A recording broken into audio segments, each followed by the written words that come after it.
Good morning, students. In this video, we're going to do a quick review of adding and subtracting polynomials. So to add and subtract polynomials, first we want to distribute any terms that we have. Then we want to line them up vertically, add and subtract vertically. Don't forget when you're subtracting to add the opposite of each term in the second polynomial by changing the signs. So let's look at a few examples.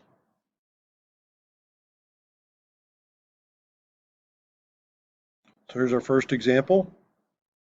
So the first thing I'm going to do is line up my like terms. Notice I put my x squared terms above my x squared terms, my x's below my x's, and my constants below my constants, and then I'm just going to add vertically. Okay, same thing here. Notice I don't have an x squared term in the second polynomial, so I will have nothing underneath the 3x squared, so I'm basically going to add that to 0. I'm going to add the 7x and the 3x and the 4 and the 10, and here's my result. Subtraction's a little different. I'm going to line up my terms again, but then I'm going to need to distribute that minus sign.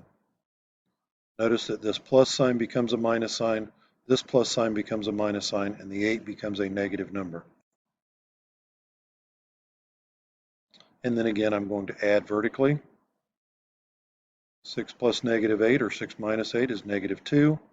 8 minus 5 is 3. Negative 4 minus 3 is negative 7. Okay, in this second one, you'll notice that there is no middle term. We're missing the x term.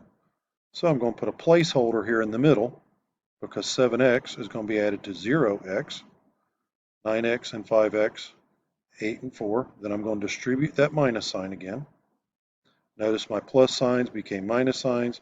My positive 5 became a minus 5.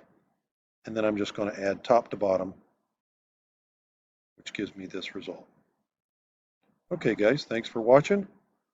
As always, if this was helpful, subscribe to my YouTube channel for more algebra videos.